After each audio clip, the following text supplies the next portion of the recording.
Good morning, everyone, and welcome back to the channel.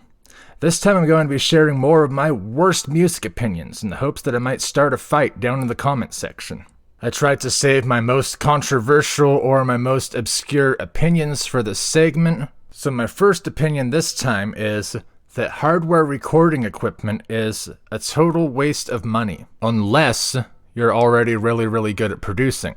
A few of my friends personally have just picked up a bunch of hardware gear and they've started learning how to use hardware to record instead of using plugins and software computer programs. And this comment is very much so definitely not about you guys. I think that you few people in my friend group are absolutely ready to take the next step and start using hardware. And everything that I've heard you produce so far has been very good. Just gotta cover my butt there a little bit so my friends don't get upset and think that I was talking chuck about them on YouTube. It's not about you guys. Hardware recording equipment is just a lot harder to learn on, because in a software environment you can try a lot more different things without having to invest the money first.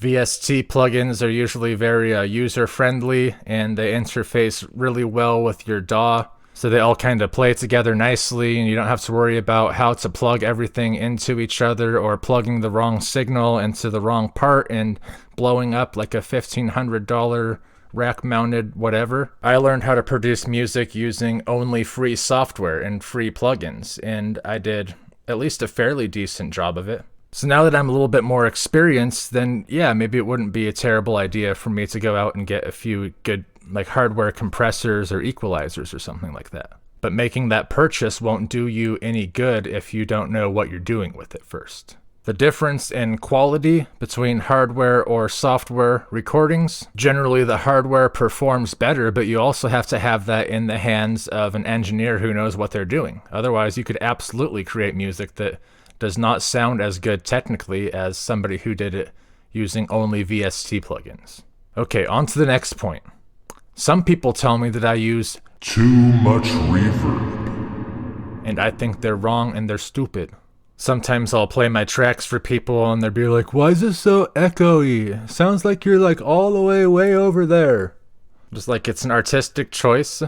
I think it sounds good that way. I think it sounds a lot nicer if your sounds have more depth and dimension and space. The reverb tone just makes everything sound better, so why not use it? I generally gravitate towards making music that is kind of ambient and atmospheric anyway, and I think that a good amount of reverb really lends itself well to my style. So it's not for everyone, and it's not for every genre or sound, but for me and my sound, absolutely. So there seems to be this notion for most enjoyers of music that the lead vocal is the main point of the song and everything else is kind of secondary to that. And me being a guitarist and producer and composer first and foremost before I ever even think about doing vocals, it kind of hurts my feelers a little bit. A song absolutely does not need a lead vocal in order to be a complete song. But a vocal needs instrumentation in order to be a song. You wouldn't consider someone just singing by themselves to be a song, unless it was like a cappella arrangement, like a choral arrangement, and there were several people all coming together to perform multiple parts. You have to have the guitars, you have to have the drums, you have to have the melody and the harmonic structure, like everything that supports the lead vocal and makes the lead vocal work is the song. It's not like the lyrics are the only thing that matters and the rest of it could be literally anything. It's how I hear a lot of people conceptualizing music, and to me as an instrumentalist, I'm like, no. So on the subject of vocals, I absolutely love music that has really well harmonized vocals. I think that harmonizing between two people can make any vocal much more interesting. It's always like a very effective moment in a song if you have like a singular vocal line and then partway through you add in another voice to harmonize. And I think it's something that was a lot more common in older music. I don't think you really see very much of that dual harmonized vocal kind of thing happening. Not in today's typical pop or rock kind of acts anyway. There are like many good examples of music that has great harmonized vocals. I think that one of the most obvious and classic rock kind of examples would be like Crosby, Stills, Nash & Young.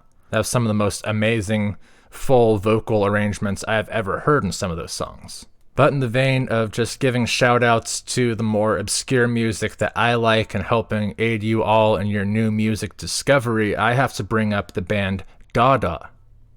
And musically, they're a little bit simpler on really like a 90s kind of radio-friendly alternative rock kind of sense.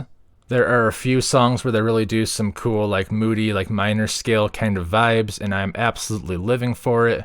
Dada is made up of a bassist who is the main vocalist, I think, and a guitarist who also harmonizes with him, and they just really do this beautiful, well-composed two-part kind of thing where they always beautifully complement each other, and it really serves to drive the harmonic structure of the song, even when the guitars and the bass are doing something a lot simpler. Dada is really a band where the vocals themselves really do catch a lot of interest, and they really do become center stage in the arrangement.